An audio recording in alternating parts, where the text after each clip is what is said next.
My name is Amy Ruth, and I'll be talking about my Medium Level Learners Center today.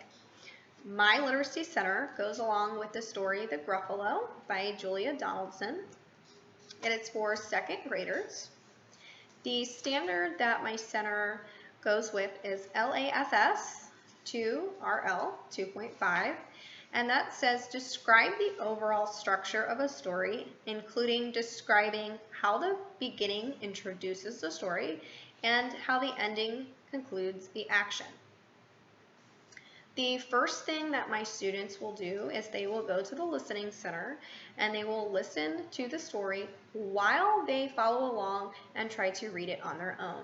That is perfect for medium level readers because they are at a level where they could probably read the story on their own. They might get stuck in certain parts, which is why it's great that they are also listening to the story. When they're done listening and reading along with the story, they are going to collaborate with their peers to find what they need to complete the story map.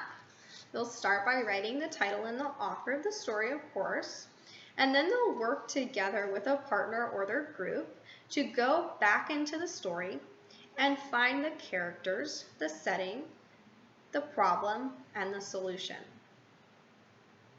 The center goes along great and addresses the standard because this story begins with a problem. That is what introduces the rest of the story, and it ends with the solution to the problem.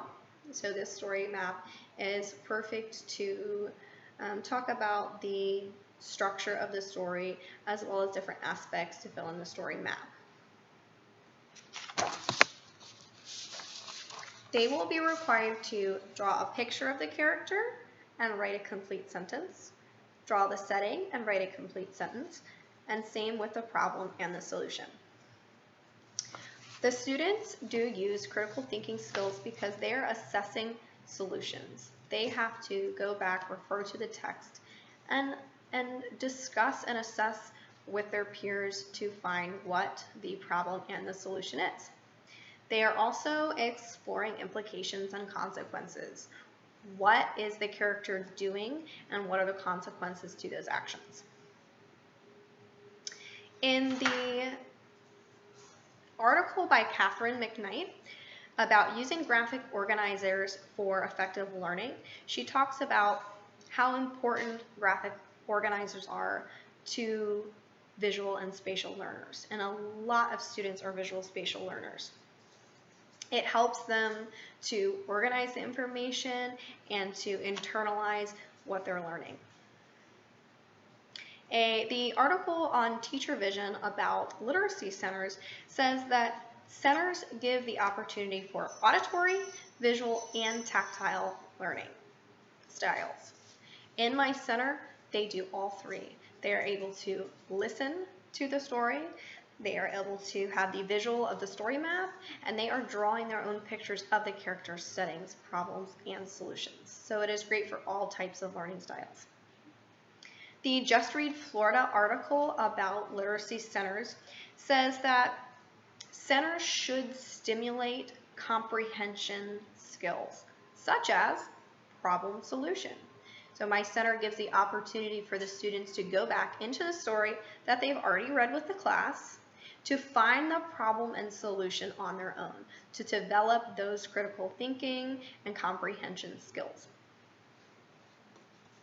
I have my rubric for this center. Once again, I have the same type of rubric if you watched the last video. I have the spot for the student's name. I have the title of my center, the Gruffalo story map for medium level learners. I have the standard that's addressed here. I have 4 aspects that they should do well on in the center to earn their grade. Listening skills. If the student earns all 5 points for this, the student was able to listen to the story while follow along in her own book. Collaboration. The student collaborated well and added original thought to the discussion. Pictures. The student was able to draw an image for each section of the story that was accurately matches the label. And writing, the student included a well-written, complete sentence for each section of the story map. and their point system is out of 20 points. I hope you enjoyed learning about my center. Thank you.